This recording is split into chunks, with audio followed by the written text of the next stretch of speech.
Hey hello friends, welcome to my channel. So ఈరోజు మనం ఈ వీడియోలో డిఎస్సి పైన జరిగిన కేసు గురించి అయితే మనమైతే కంప్లీట్గా ఈ వీడియోతో మాట్లాడదామండి. సో వీడియో అనేది చాలా యూస్ఫుల్గా అయితే ఉండబోతుంది. సో స్కిప్ చేయకుండా ఎండ్ వరకు అయితే చూడండి గైస్. అసలు డిఎస్సి పైన ఇప్పుడు ఈ ఎగ్జామ్ జరుగుతున్న సిచ్యువేషన్లో ఎందుకు కేసు వేశారు, ఏ విషయం పైన వేశారు, సో డిఎస్సి ఆగడానికి బ్రేక్ పడడానికి ఏదైనా అవకాశం ఉందని చెప్పేసి కూడా అభ్యర్థులు అయితే మనల్ని అయితే అడుగుతున్నారు.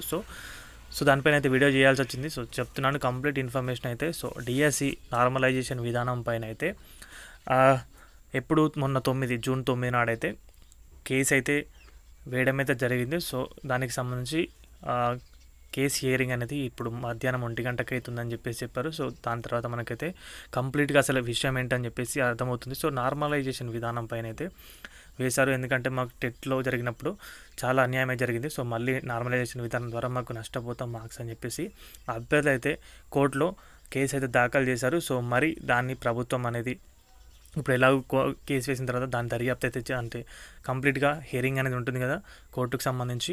సో అదంతా కూడా అయిపోయిన తర్వాత మేబీ రిజల్ట్స్ అనేవి ఈరోజే చెప్తారు, అంటే ఫైనల్గా ఏం డెసిషన్ అని చెప్పేసి. సో నార్మలైజేషన్ ఉంటుందా ఉండదా, మరి డిఎస్సి పైన ఏదైనా ఎఫెక్ట్ పడతా అంటే అసలు డిఎస్సి పైన అంటే ఒకవేళ కరెక్ట్ అంటే దాని వ్యాలిడేషన్ ప్రాసెస్లో ఎఫెక్ట్ పడుతుంది ఉండొచ్చు కానీ బట్ డిఎస్సి అనేది ఆగే సిచ్యువేషన్ అయితే ఉండదు. ఎందుకంటే ఆల్రెడీ పరీక్షలు అయితే సాగుతున్నాయి.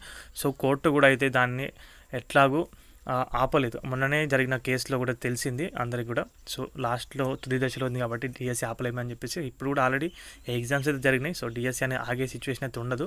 బట్ దాన్ని కరెక్షన్ చేసే ప్రాసెస్లో లాస్ట్లో పేపర్ కరెక్షన్ అంటే వ్యాలిడేషన్ ప్రాసెస్లో ఏమైనా తేడాలు ఉండడానికి ఉంటే అవకాశం అయితే ఉంటుంది. అది కూడా ఇప్పుడు కొద్ది సేపట్లో తప్పకుండా తెలుస్తుంది గైస్. ఓకే, సో ఇది అప్డేట్ అయితే.